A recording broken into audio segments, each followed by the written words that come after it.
नमस्कार, मैं आकाश प्रधान। आप देख रहे हैं एस न्यूज़ यूपी। आज हम रायबरेली जनपद के खीरो सामुदायिक स्वास्थ्य केंद्र में हैं। आपको बता दें कि 19 नवंबर से 21 नवंबर तक नवजात शिशु देखभाल सप्ताह मनाया जा रहा है, जिसके अंतर्गत डॉक्टर भावेश सिंह, जो कि बच्चों के स्पेशलिस्ट हैं, वो आज बच्चों को देख रहे हैं। आइए मैं सीधे उनसे मिलाऊंगा और उनकी जुबान सुनवाऊंगा कि क्या और कैसे मनाया जा रहा है। देखिए, सामुदायिक स्वास्थ्य केंद्र के अधीक्षक डॉक्टर भावेश सिंह नवजात शिशुओं को देख रहे हैं।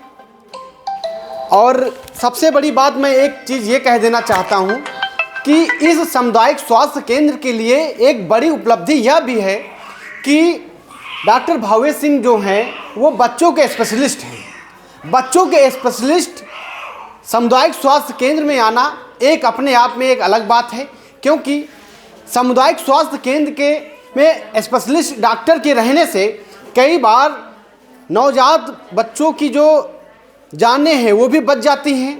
कई ऐसे मामले आते हैं जहां आप देखते हैं कि डॉक्टर के अभाव में या कोई कारण होता है जिस कारण बच्चों की मौत हो जाती है, लेकिन डॉक्टर भावेश सिंह के आने के बाद से सामुदायिक स्वास्थ्य केंद्र में हर तरीके से बच्चों को देखा जाता है और उनकी मदद की जाती है, उनको अच्छे से इलाज भी दिया जाता है, जिस इलाज से कई सारे ऐसे बच्चे हैं समय से इलाज मिलने से वो बचे भी हैं। आइए, डॉक्टर भावेश सिंह हैं, मैं उनसे भी बात करूंगा और जानने की कोशिश करूंगा कि आज क्या कार्यक्रम था, किस कार्यक्रम के तहत आज आप बच्चों को देख रहे हैं। हमारे स्वास्थ्य विभाग द्वारा नवजात शिशु देखभाल सप्ताह मनाया जा रहा है, जो 18 तारीख से शुरू हुआ था जी। और उसी के क्रम में हम लोग अपनी जो रोज़ एक्टिविटी करते हैं, जो भी बच्चे पैदा होते हैं नवजात शिशु, और उनकी मदर की काउंसलिंग करना, उनको बच्चों के बारे में बताना कि कैसे फीड करना है, बच्चों को कैसे बचा के रखना, बीमारियों से कैसे बचाना है, खतरे के लक्षण, और ये सारी चीज़ें हम लोग एक्सप्लेन करते हैं। और ब्रेस्ट फीडिंग में जो हमारी स्टाफ नर्सेज हैं वो सपोर्ट करती हैं कि कैसे अटैचमेंट करना है, कैसे पोजिशनिंग करनी है, जिससे बच्चा बहुत आसानी से मदर मिल्क ले सके। जी, जैसा कि डॉक्टर साहब, समाज में आपने देखा होगा बहुत सारे ऐसे कुरीतियाँ हैं जिसमें कि काजल लगाना और तरह तरह की चीज़ें जो हैं, क्योंकि आप बच्चों के स्पेशलिस्ट हैं तो मैं चाहता हूं कि आप अपने माध्यम से लोगों को बताएं, क्योंकि लोग वीडियो देखें और चैनल में खबर चले तो लोगों तक लोग आपकी बातों को समझें, और जो समाज से जो कुरीतियां हैं, काजल लगाना, तरह तरह की चीज़ें हैं, क्योंकि आप स्पेशलिस्ट हैं तो आप बेहतर बता सकते हैं।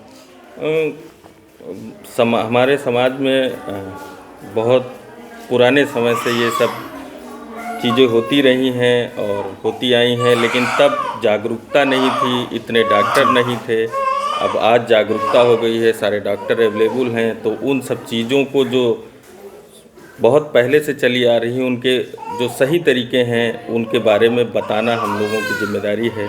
जैसे बच्चों में जो काजल लगाया जाता है, काजल जो बनाने की प्रक्रिया है वो धुएं से लेके बनाते हैं। अगर किसी एडल्ट की आंख में धुआं लग जाता है तो आंसू निकलने लगते हैं। जी जी। तो उसी से काजल बना के उसकी आंख में लगाया जाता है, जो बच्चों में नहीं करना चाहिए।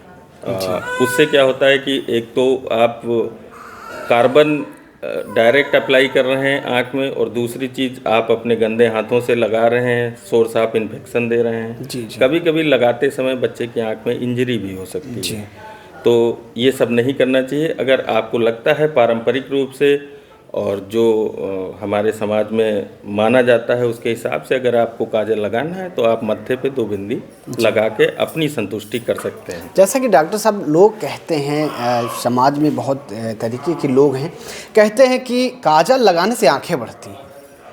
नहीं, ऐसा तो हमने कहीं पढ़ा नहीं, न देखा है कि काजल लगाने से आंखें बढ़ती हैं।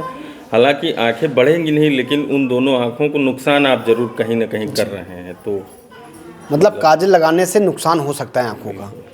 काजल लगाने से नुकसान होगा, काजल नहीं लगाना चाहिए। जी जी। जैसा कि अभी हाल ही में एक बच्चे की रात में अचानक तबीयत बिगड़ती है और आप रात में बच्चे को जानकारी मिलती, आ जाते हैं, देखते हैं और उसको अच्छी दवा समय से मिल जाती है।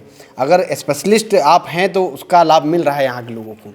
बिल्कुल मिल रहा है। हम यहाँ उपलब्ध रहते हैं जी। और कभी लेबर रूम में अगर ऐसी कोई दिक्कत होती है, क्योंकि यहाँ पे सीजर नहीं होते हैं, ऑपरेशन से बच्चे नहीं होते हैं, लेकिन कभी कभी ऑब्स्ट्रक्टेड डिलीवरी हो जाती है। जी जी पेशेंट को रिफ़र किया जाता है और पेशेंट नहीं ले जाने को तैयार है तो मजबूरी में यहाँ पे डिलीवरी करानी पड़ती है। तो जी जी बर्थ कैनाल में जब ऑब्स्ट्रक्शन होता है तो रिससिटेशन की ज़रूरत होती है। तो ऐसी परिस्थितियों में स्टाफ नर्स द्वारा लेबर रूम से जब भी कॉल की जाती है कि ऑब्स्ट्रक्टेड डिलीवरी है, बच्चा हुआ है, ट्राई नहीं किया है, साइनोज्ड है, तो हम अपना सारा काम छोड़ के तुरंत वहाँ अवेलेबल होते हैं और जो भी बच्चे के लिए उचित होता है मैं करता हूँ।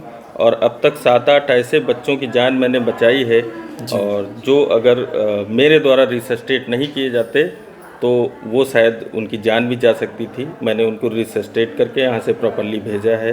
वो बच्चे आज हेल्दी हैं।